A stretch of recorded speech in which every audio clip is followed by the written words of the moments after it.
dengan Cik Fatih lah bila nak kena hantar, because what normally we do is the ordering form is 2 weeks before the lab. So the lab will be on day 10 and 12 kan, next immediately after mid semester break tu lah, yang raya break 1 week tu naik tu, on the 10 hari Selasa tu supposed to be there's yang food exchange punya lab. Okay, so nanti you discuss dengan Cik Fatih lah what are the 10 items, saya kata berapa?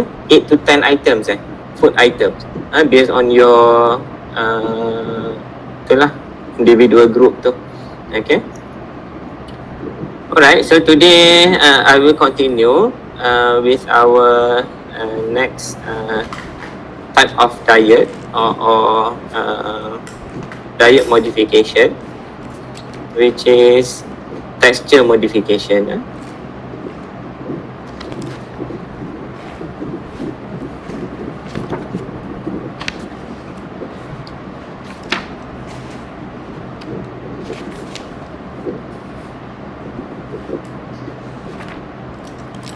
Okay, texture modification, you dah biasa dengar probably in previous MNT. There are some condition where we require texture modification. So this is from the previous slide. The common types of diet that is available in hospital setting. So you have normal diet. So daripada normal diet, we modify dia punya texture. It is interchangeable. Ya, Izzati. Izzati. You raise your hand. Ada soalan? Can I request you to record this session, please? I think Google Meet dah tak ada recording punya function. Kan? Tak Ke ada? Tak ada. As far as I know, tak ada recording. Okay, never mind. That's why in other group, saya nak guna Microsoft Teams. Tapi Microsoft Teams is not stable. Some of you kerap disconnected. Yes. So it's quite disturbing lah. So saya continue dengan Google Meet. I will record this session, sir. You screen recording lah ya. Okay. Thank you, sir. Ni untuk orang yang tak datang tu ke? 38 je ni? Tak, sir. Untuk future reference. Okay. So where are we? Dengan saya Texture modification. It can be daripada normal diet, we modify dia punya texture. It's not for therapeutic purposes, but it for physiological purposes kan, mechanical requirement, macam untuk pediatrics and what not lah, ataupun elderly yang ada denture problem. And some therapeutic texture modification is meant for therapeutic purposes lah. Contohnya, koyakkan tengah. apa contoh therapeutic diet that texture modification, texturally modified food that is for therapeutic purpose?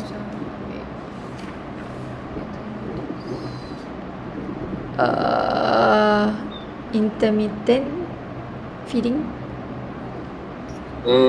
Intermittent feeding kita tak guna. Biasanya kalau intermittent dekat kalau home based feeding, probably we use blended diet. Tapi kalau dekat hospital, it's not advisable to use blended diet kan. Okay. Kalau dekat rumah ya mungkin you modify the texture untuk masukkan dalam pump feeding. Tapi kalau dekat hospital setting, it's not advisable. Disease, medical condition. What are the medical condition that require texture modification so that you can improve ataupun prevent further complication on that disease?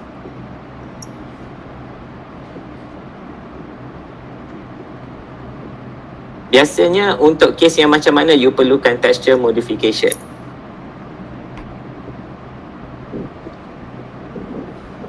Upper GI dah kan? Upper GI, lower GI in MNT2? Dysphagia.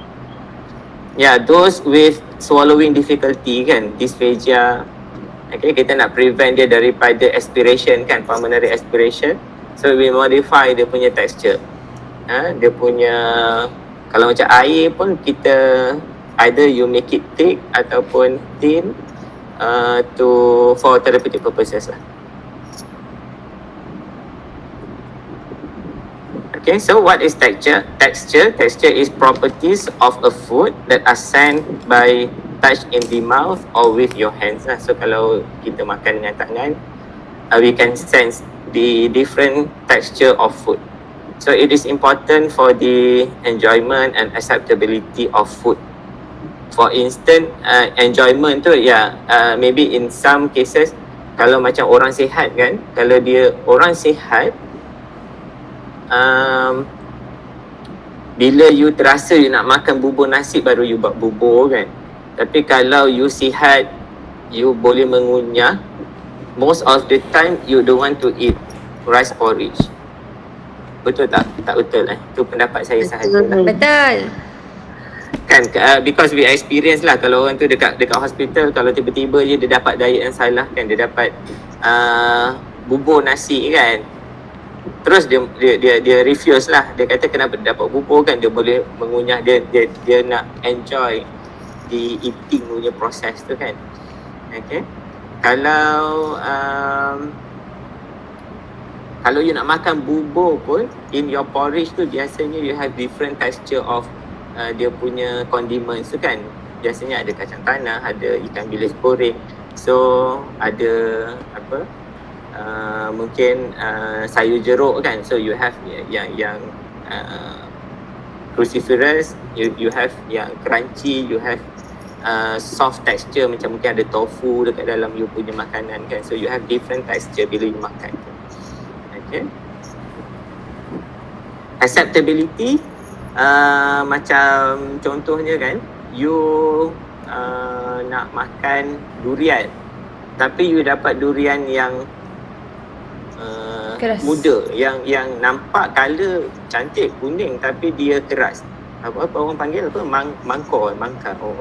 Johor panggil mangkor lah, tak tahulah orang tempat lain kan, dia keras kan. So sometimes it's not acceptable. You get irritated kan, you terus nak ambil kulit durian tu, you nak baling dekat muka pinggan durian tu. So culturally it's for enjoyment and also for cultural acceptability lah. So the importance of texture. So there are various texture. Ini contoh je, ada soft, ada hard, mushy kan. Kadang-kadang you beli honeydew, tiba-tiba you simpan sekejap, you nak makan petang tengok dah lembik kan. So it's not acceptable. Crunchy, smooth, lumpy kan. Macam contohnya macam peanut butter, you have yang smooth, ada yang ada crunchy dalam tu kan. So it's your choices lah.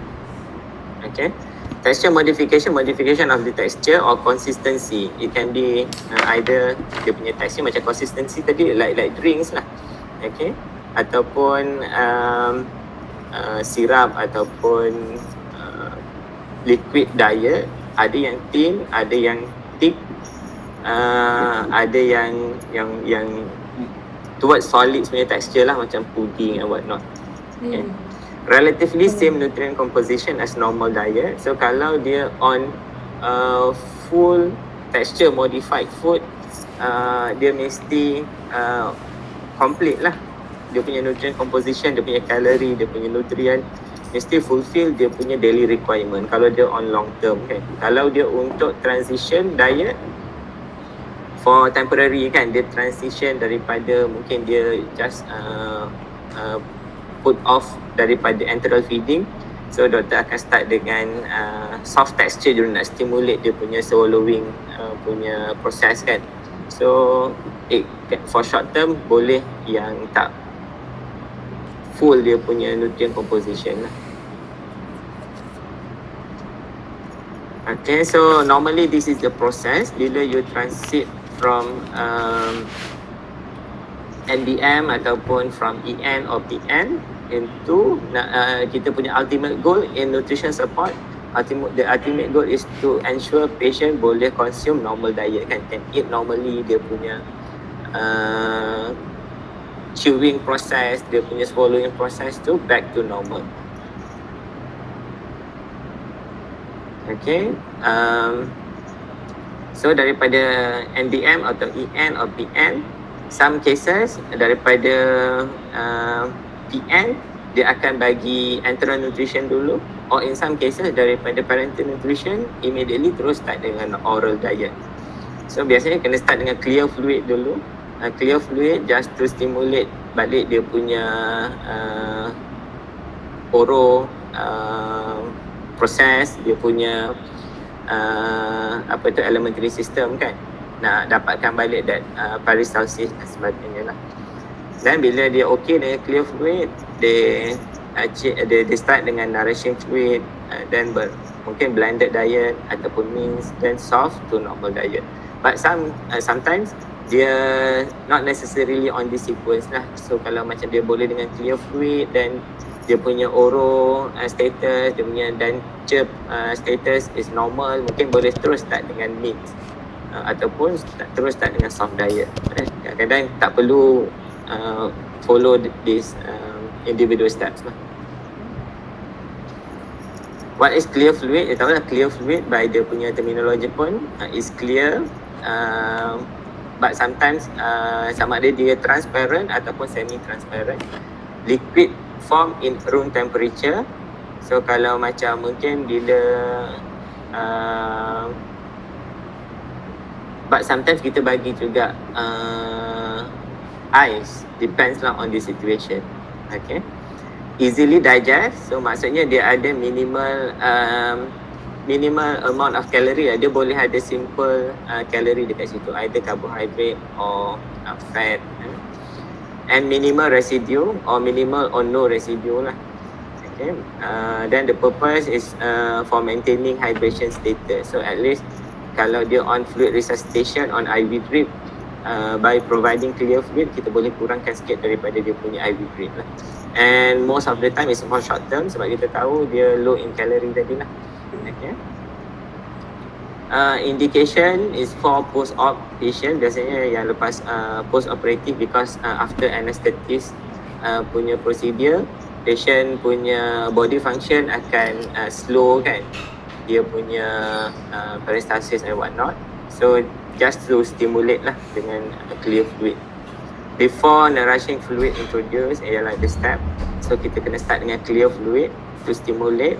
Lepas tu kita nak tengok in some cases kalau macam dia ada vomit dan sebagainya, kalau kita bagi clear fluid, dia punya reflux yang keluar tu, colour dia we can differentiate lah easily. For maldigestion on certain nutrient or maldigestion of certain nutrient, so kita avoid contohnya patient on diarrhea ataupun vomiting kan, kita tak nak bagi dia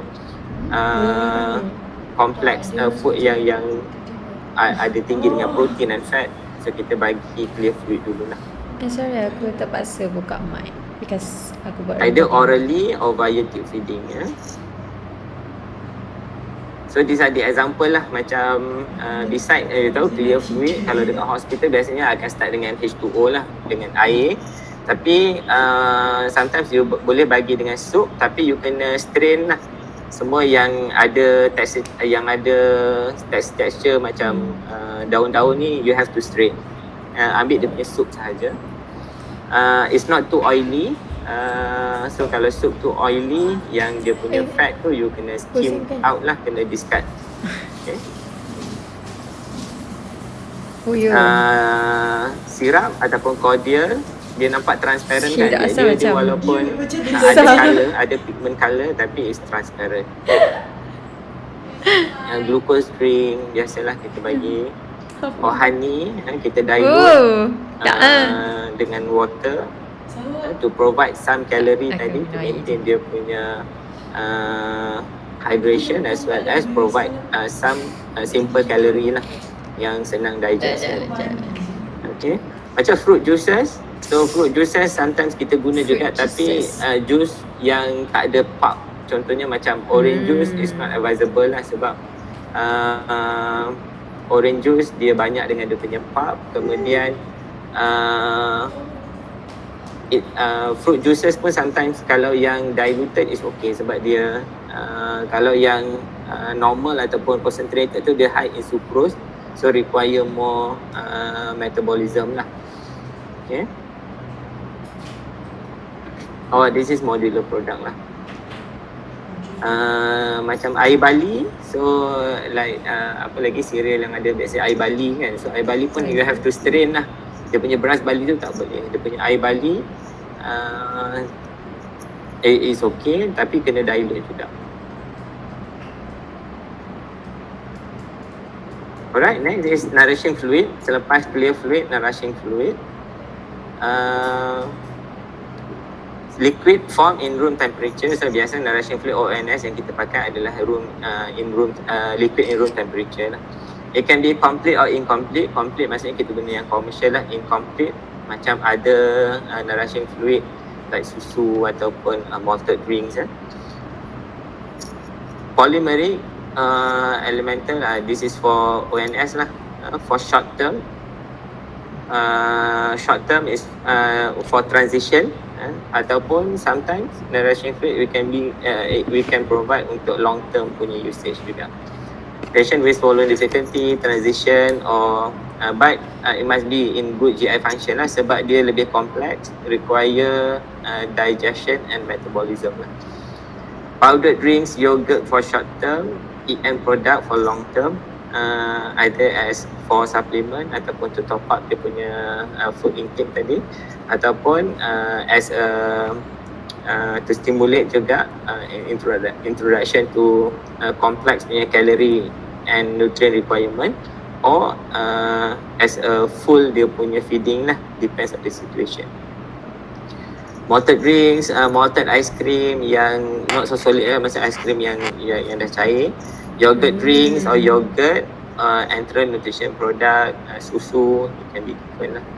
So susu is not considered as clear fluid sebab dia ada dia punya lactose and what not kan. So dia ada dia punya solid fat dekat dalam susu tu. So dia akan ada banyak residu lah bila you provide dengan nourishing fluid. So kalau nourishing fluid, you will expect patient ada defecation. Bila on clear fluid, not to worry kalau patient tak ada BO lah. Tapi kalau patient dah start dengan nourishing fluid, so you have to expect patient punya BO kena stimulate lah dia punya BO and check on dia punya BO status lah.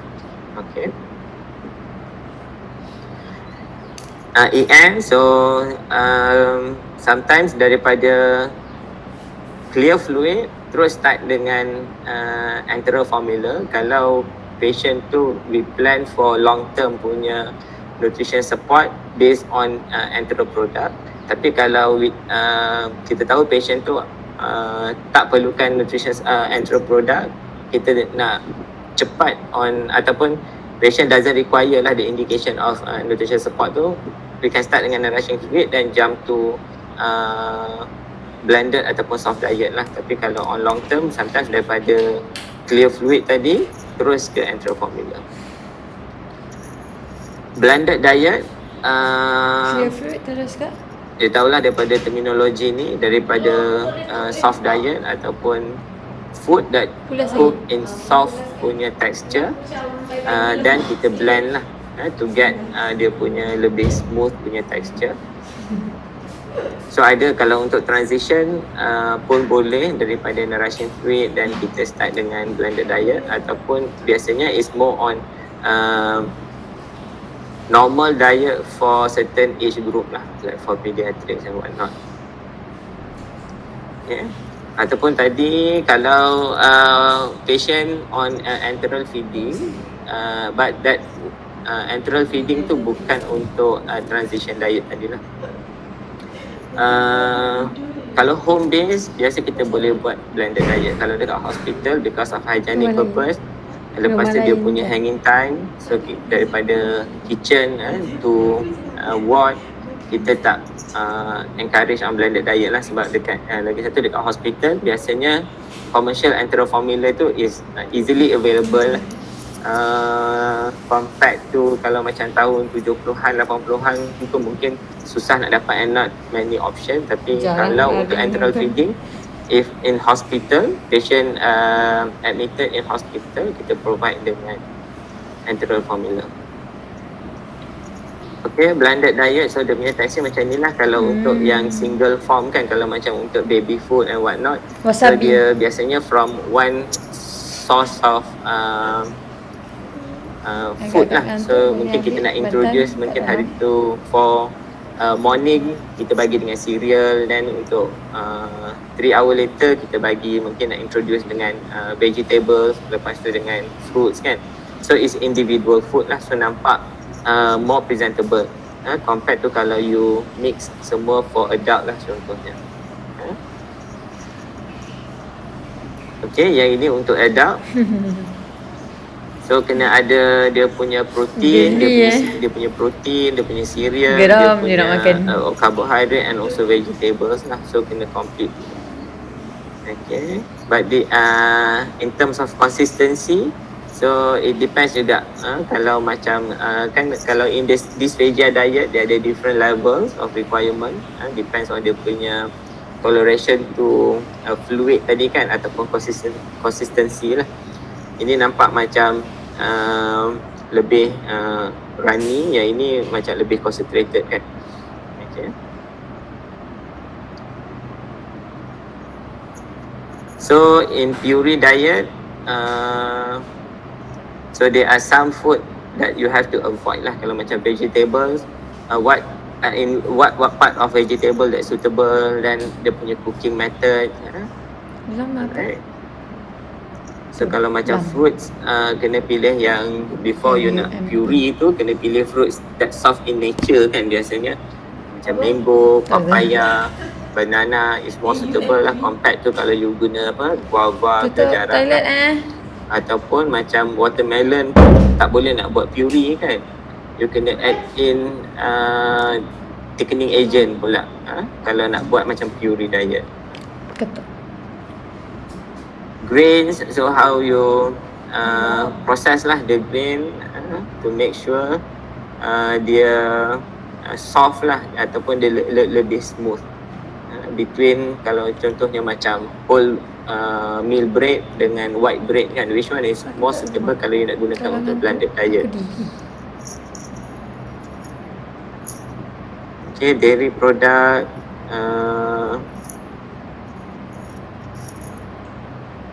protein, macam mana you cook the protein in your basic food preparation punya course. You dah tahu kan different cooking methods, dia akan give different effects on that protein kan, the meat, dia punya protein fiber tu, yang mana lebih keras, yang mana lebih lembut, that's suitable for blended lah. Okay. Next is mixed porridge. So mixed porridge in terms of dia punya nutritional composition biasanya complete. Is more on dia punya different age punya requirement. Okay. Soft consistency, easy to chew. So bila compared to puree ataupun blended dengan mixed porridge ni dah lebih dia punya chewing ability tu is higher lah compared to mixed porridge blended diet. Okay.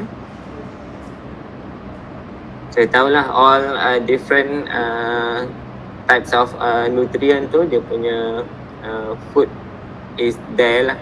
So dia ada dia punya cereal ataupun carbohydrate, protein dan vegetables for fiber.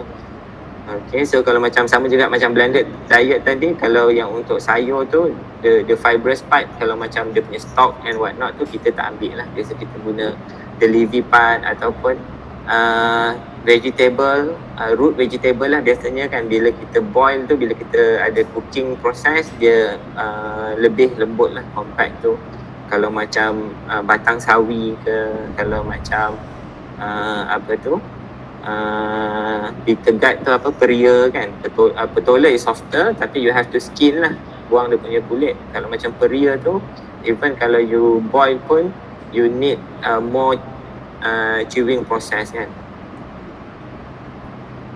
Means, so means ada from the terminology you tahulah daripada soft diet, so you means into smaller texture compared dengan Soft diet means dia in smaller pieces compared to kalau macam soft diet lah. Okay. So this pudding also can be used for soft ataupun for mince. Tapi kalau macam mince mungkin this one dia boleh kalau like pudding. Sometimes for mince it's not only due to dia punya chewing ability, tapi macam mana dia nak handle utensils kan. Kalau macam patient post stroke contohnya, so instead of you give the whole chicken, you bagi yang mince lah supaya dia tak perlu banyak proses untuk nak potong makanan tu jadi lebih kecil. Same goes to like this pudding, but for pudding sometimes you tak perlulah potong lebih kecil sebab dia punya texture tu is softer compared to kalau macam whole meat ataupun whole chicken kan. Dia perlu lagi banyak usaha lah untuk nak potong makanan tu. Okay, soft texture of food in nature ataupun bila after cooking dia jadi soft in dia punya soft in texture lah. For chewing problem, diarrhea, vomiting. Sometimes for diarrhea, vomiting because of dia punya use of spices lah. Kalau soft diet pun biasanya is not too much of herbs or spices used lah bila kita prepare soft diet. So soft diet sometimes can be, kalau some textbook dia guna juga untuk bland diet. Okay. Soft in nature of food cut into small pieces ataupun dia punya cooking process tu being cooked until soft ataupun kena but not overcook lah. Sometimes like macam seafood, kalau overcook pun dia akan jadi lebih keras kan. So in soft diet normally we avoid chili, spices, those yang acidic sangat, because soft diet akan guna untuk bland diet as well. Mechanical soft diet daripada proses ataupun daripada cooking process tadi lah. Full terus. Alright, that's all. So you recap balik in which types of condition that require texturally modified food. Baru aku ambil bantal.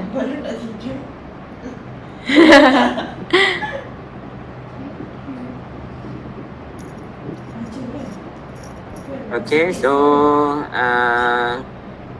it can be used for food Therapeutic. ataupun for supplementation ataupun for transition diet.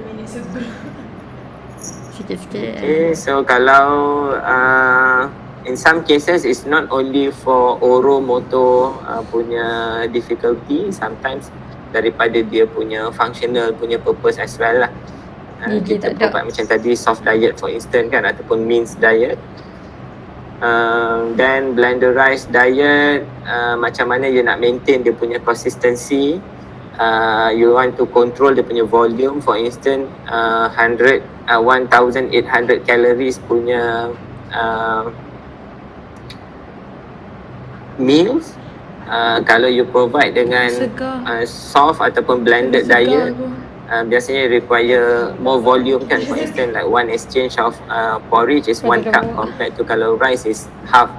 So macam mana you nak control, make it energy dense to reduce dia punya volume kan. Sometimes kadang-kadang kalau you dapat sampai mangkuk yang besar tu, it's quite difficult for patient to consume lah. Let's say lah kalau 350 or 400 calories, you require 3 exchanges of cereal kan. So macam mana you nak control dia punya volume supaya tak nampak macam banyak lah. Okay, so that's the tips ataupun the skills required kalau you prepare blended diet. Any question?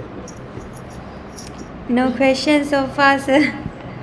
Alright, okay. So untuk ada soalan yang blended diet tu kan tadi dekat gambar tu macam berbeza, macam karbohidrat lain, protein lain. Dia punya blender ada 3 bahan tu kan.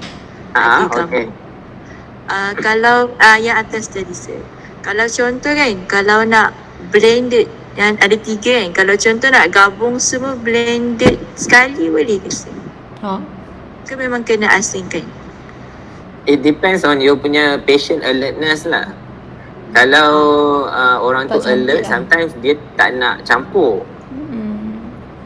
Kan kalau macam ni, walaupun tak adalah nampak macam real food, tapi it's more kalau orang tu sedar, mungkin dia nak yang asing-asing lah. Kalau untuk baby mungkin dia boleh je campur semua. Ataupun untuk orang yang memang dia tak perlu, dia patient tu dependent lah, dia perlukan orang lain untuk provide the food, mungkin you boleh campur. Tapi kalau dia nak enjoy the food on their own, you need to separate. Ataupun case by case lah. You boleh campur, you boleh asingkan juga. Kalau you nak masukkan dalam tube feeding, untuk home blended food, mungkin just campur je kan, tak ada isu pun. Tapi kalau dia nak rasa different, rasa bubur lain, rasa sayur lain, rasa Nampak ayam senang bakar, makan. ayam bakar lah ni. Mungkin the protein tu you boil, tapi ada sauces kan, ada flavour lah dekat situ juga. Kalau untuk oral kan. So you can Senang telan. blend individually. Tak perlu mix lah. Tapi kalau patient tu dislike.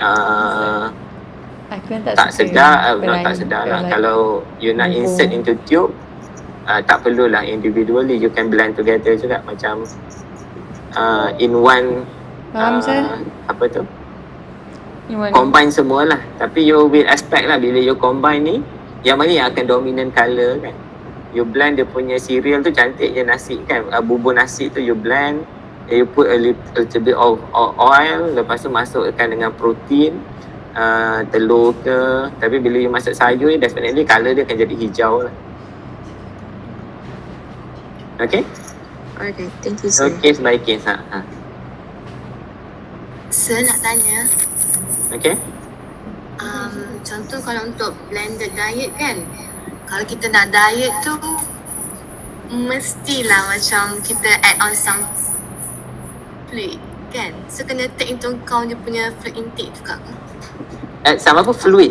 Macam bagi dia berair sikit contoh nak blend sayur ke, takkan kita blend like So saya kata tadi, dia punya volume tu, how you want to control dia punya volume. So kena consider dia punya fluid requirement of course.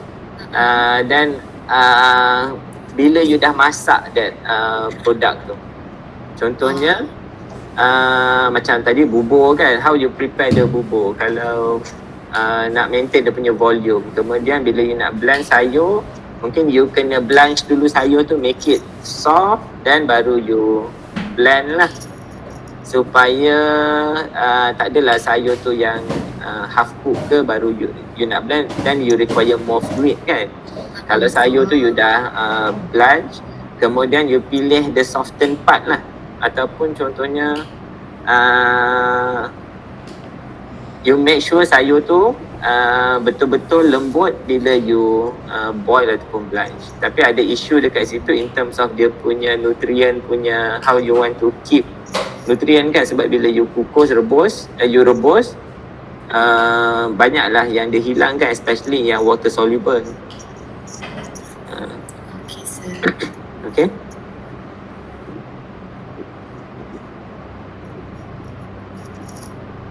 Alright, if there is no other question, I think this is all for today's lecture. So untuk case, nanti lab 2 hingga lab 6 kan? You ada 6 lab kan?